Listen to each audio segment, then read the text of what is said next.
Hey guys, today we are turning our attention to Ezekiel chapters 34 to 36.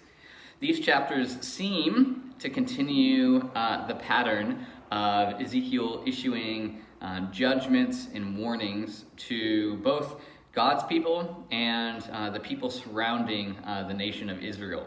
There's a lot of warnings specifically to the shepherds of Israel. Those are the people that we would probably consider the priest, the spiritual leaders of the people, who have led God's people, his flock, astray. And then in chapter 35, we have the surrounding nations, the Edomites, the Moabites, that have basically mocked the destruction of Israel and have tried to come in after the exile, the Babylonian exile, and tried to claim their land, the Israelite land, as their land. And we also have this pattern of judgment on sheep, the flock itself, where God says, I'm going to judge between the sheep and the goats, the sheep and the rams, one sheep to one another. And instantly, all of these pictures should lead you to remember other scripture. It might lead you to the John 10:10, where Jesus describes himself as the good shepherd, the one who lays down his life for the sheep. It may remind you of the promise of the Messiah, that Jesus was going to come, where God said, all the other shepherds of my people have failed, so I am going to come and be their shepherd personally.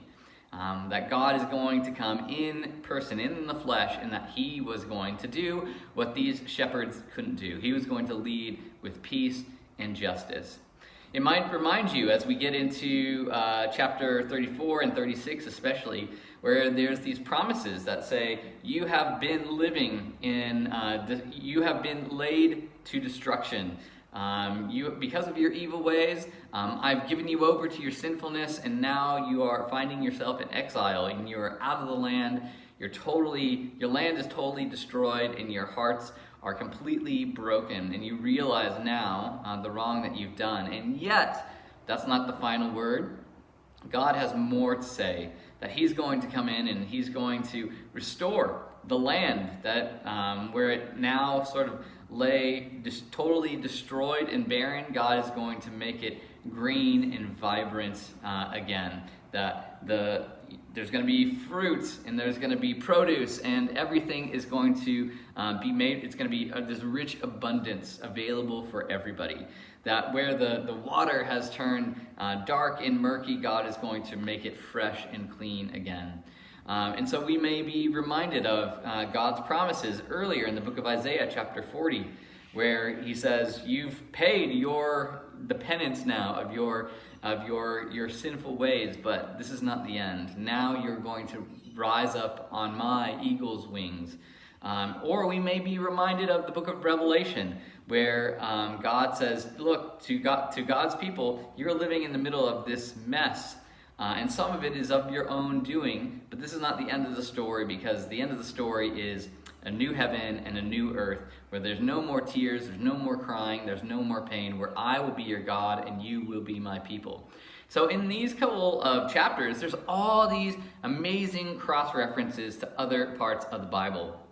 And so Ezekiel, we find, has been telling the same story that we've seen all the way from the beginning, all the way from the book of Genesis through the law and through the Exodus and through the Psalms and Proverbs and the other prophetic books, through people's history, and it fast forwards and points us to Jesus, that good shepherd who's going to lay down his life, who could do what we could not do for ourselves, that he was going to bring us life and peace in everything. My favorite part in this chapter, which gets kind of described in more detail in a story in the following chapters, is where God says, I'm going to restore you, and I'm going to take out your heart of stone, and I'm going to replace it with a heart made of flesh. That despite our sinfulness, despite our history, despite our brokenness, despite all the ways that we've gotten it wrong, God is not done with us. God's plan is healing and restoration. And how is this going to be accomplished?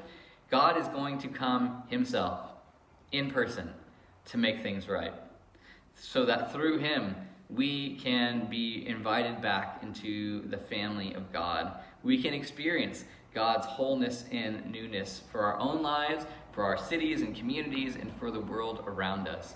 And all of this is pointing us to the good news of Jesus.